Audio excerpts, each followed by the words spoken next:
but he's a world-renowned horseman. You might have heard of Double Dan Horsemanship, 2 Dans with the Plan. Ladies and gentlemen, would you please make welcome into the arena the legendary horseman and my co-host, Mr. Dan James.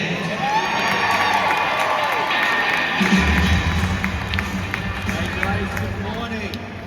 Man, it is fun to be out here today. I'm just super excited. Not only do I get to hang out and watch some incredible colt starting, but also get to spend the next 30 minutes out here doing what I love most, which is working my own horses. Who doesn't love to work their own horses, right?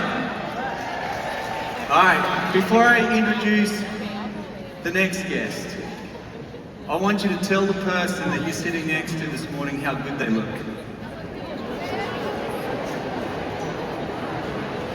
All right, now turn to the other side and tell your second choice how good they look this morning. Well, we're going to have a lot of fun as this is taking place. I want to welcome my good friend, the other half of Double Dan, Mr. Dan Steers.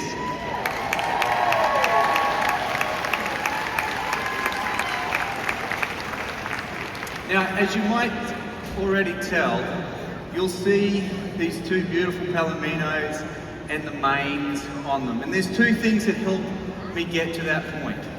Number one, but also Double Dan Horsemanship. Steers, how you feeling this morning? Oh mate, just asking for a friend. Tip top. It was a little last night I think I ate something bad or something. I was a little bit sick last night. It has nothing to do with maybe alcohol consumption. But I'm feeling really good now after a bit of Cracker Barrel. I love a bit of Cracker Barrel. Loves him some Cracker Barrel. Lucia, I thought at the start I was like, he really knows us well until he said they're the 2 Dans with a Plan. And I thought he does not know us very well. We're the 2 Dans that never have a plan.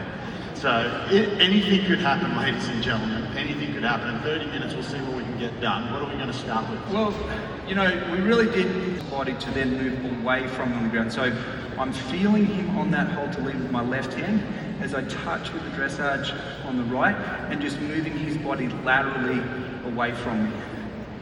So move that away. Good boy. Lay it again. I'll bring the nose to me, move the hip away, slow it all the way down to a standstill. I'm going to sense it up. So again, forward motion, move that hip away. So I just kind of touch and press, and that's where the layering of my cues comes in, is as I touch that hip, he steps his hip away. Then I'm going to step with him, forward motion, asking him to move away from me laterally. Good boy. And then I start the next part that I'm going to then get into is elements, all singularly and individually to begin with, breaking them down before starting to add them together. And I'm looking for that horse's neck to stay both a little soft there through the face and straight through the neck as I'm doing this here to begin with. So again, I'll pick up, moving laterally away, take the hip. Good boy. Now pick up again and see if I can then step in through the shoulders. And then if you want to go ahead and repeat that, Steers. I'm working with you here, pal. And this is something that when we're working under saddle, as well as Dan on the ground, you're seeing that horse be really soft and responsive. In order to keep those horses responsive, they need to stay relaxed. You know, when we get horses that maybe look like they're responsive, but they're not really relaxed, that's when they're reactive. We don't want to be educating our horses to be reactive. We need them to be responsive. So in order to keep them responsive, we need to keep them relaxed. So both Applejack and Saquon here, I think I've got his name right, can move his body parts around. I know I've got control of his feet, just like all the colt starters. You know, we've watched the wild cards, which the chin of my horse is to move the body to me. So everything right now that I've done had been moving away, and the next element starts to teach coming to me. So I'm going to slow it down here. I'm going to reach across the back. And I'm looking for the hind quarter to step up underneath himself. I'm going to just leave the head and neck alone, and I'm just going to break it down so that I can step that hip up underneath, just very quietly at a standstill. And then as I'm going through here, I will start to add some forward motion. Keep head and neck still straight, and I'll just step and just look and ask for him to step up underneath himself like so. Now the cue here is simply that my hand and whip elevate and go across. You see that I'm not having to touch him every singular time.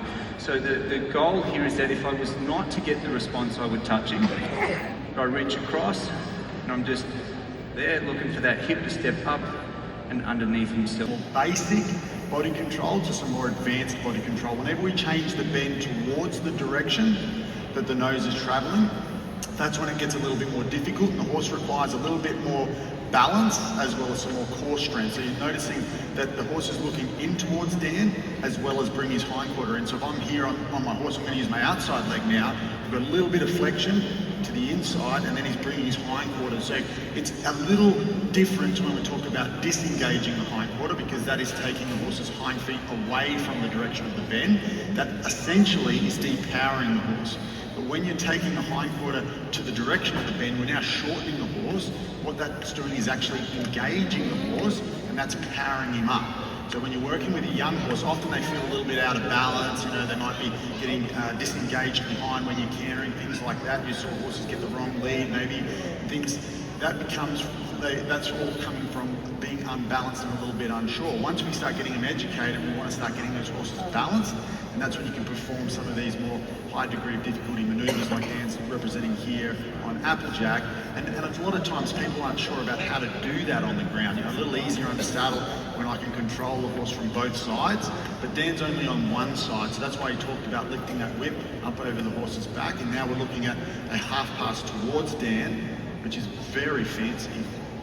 How about you guys give Applejack a round of applause? Isn't he doing beautiful? So for Dan and I, it's been some years since we've been here at Road to the Horse together, and some of these horses are quite new. I was here for Dan James's Liberty Festival last year, and Dan Elizabeth did an incredible job hosting that show that we were here, and it's actually in this arena. And this is the first time I got to see Applejack in the flesh, and he is a beautiful horse. And I got to ride him. He's got a lot of power, and it's a real credit to Dan and his program to be able to watch the versatility in these horses. So we're talking about, you know, is an Andalusian cross. So as we go through, it's next to also incorporate the bend of the horse in it. So I'm going to start to play with the bend in it as well. So I'm going to ask for the hip to step to me, and I'm going to start to bring that nose towards me as well. Now we would do what we'd call a double reverse arc, which is What?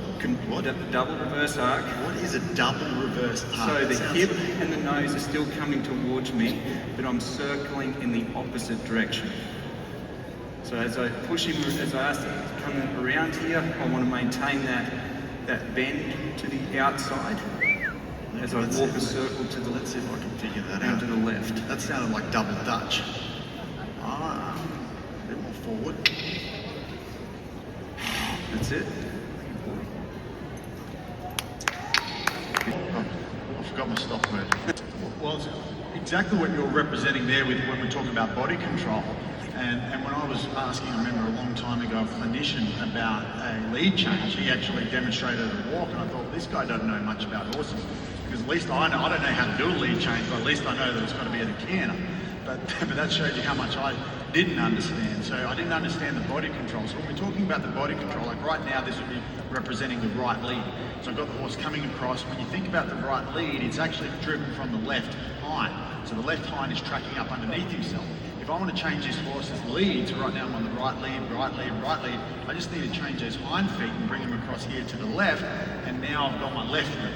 So all we're doing is essentially a side pass out the walk, and then we're going to do a side pass out the canter, and that's when it becomes that change of direction in the side pass, that transition, touch test or wherever it is, you need to execute it right now without that horse being worried about it, and that's when you've got to get this body control like Dan is representing here now with Applejack and his fancy bridle. So what I'd then like to also do, once I've started to establish some of those basics and I'm looking for making the transition from on the ground under saddle, is then starting to go through some of these same exercises with the bridle on.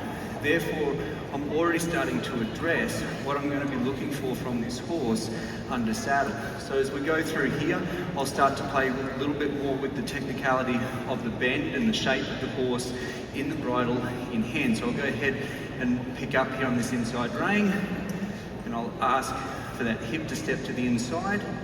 Good boy. Just like that. Bring him around. move the hip away, and I always go back to moving the horse away from me as much as I ask for that hip to step to me.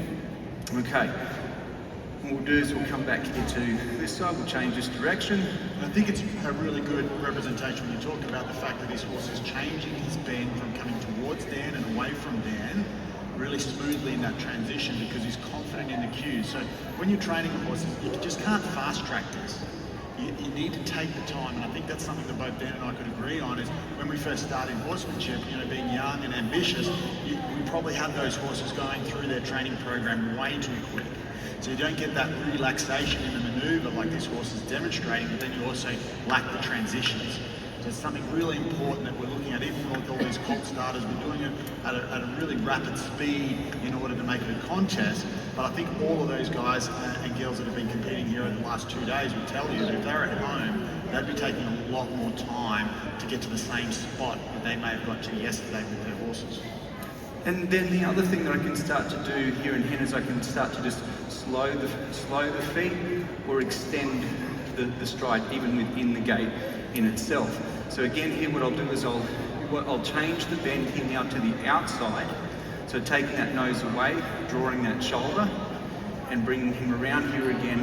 The nose now taken to the outside, hold the hip, and then I'll push the hip here to the outside as well. So just like I would if I was up there under saddle, moving those body parts around.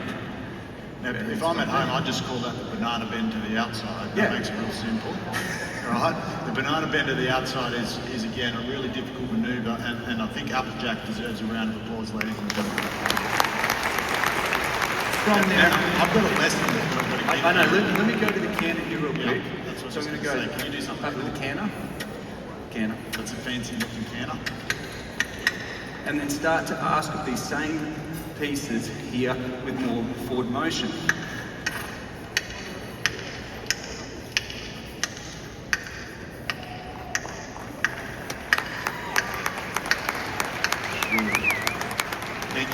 Again, just to reiterate the importance of the balance, and that balance wouldn't be able to be established without the body control. So they go hand in hand. As you're noticing, this horse stays really strong. Yeah.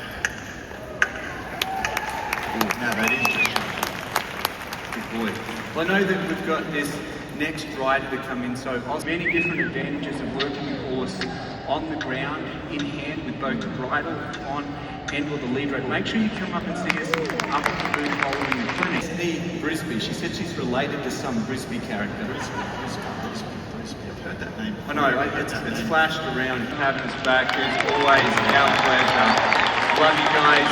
God bless. Have a great rest of the day. We'll see you in a little bit. Ladies and gentlemen,